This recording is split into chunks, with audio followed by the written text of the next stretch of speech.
ايش عذرك يا تارك الصلاة وانت بتشاهد الشيطان شخصيا بيصلي؟ هذا الشيطان.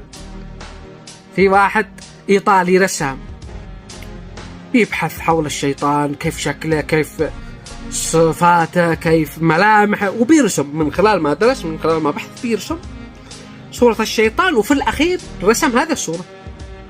عرفتوا هذا منو صح؟ الرسام لا يعرف محمد بن زايد ولا قد شافه، رسام طالب الله بيرسم صورة الشيطان، في الأخير طلعت صورة محمد بن زايد، هذا الخبيث، هذا الذي قتل أبناء السودان من الأطفال والنساء، قتل أطفال ليبيا، قتل أطفال اليمن، شارك في قتل أطفال غزة.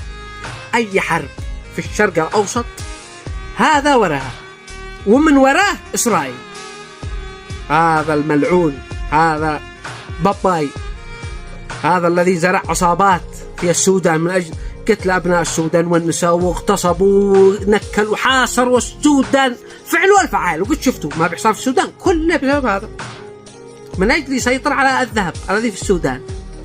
هكذا الإمارات حاسدين خبيثين، زرعوا الفتن في اليمن ودعموا هذا، يتقاتلوا علشان يحتلوا جزيرة سقطرى. الآن بيسرقوا الشجر من جزيرة سقطرى، تخيلوا، بيحسدوا اليمن حتى على الشجر.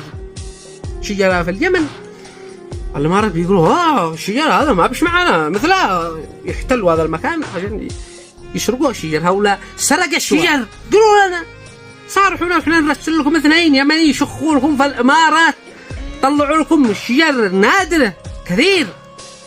محمد بن زايد يعتبر الفتال حق إسرائيل، عمله شغله يفتل إسرائيل.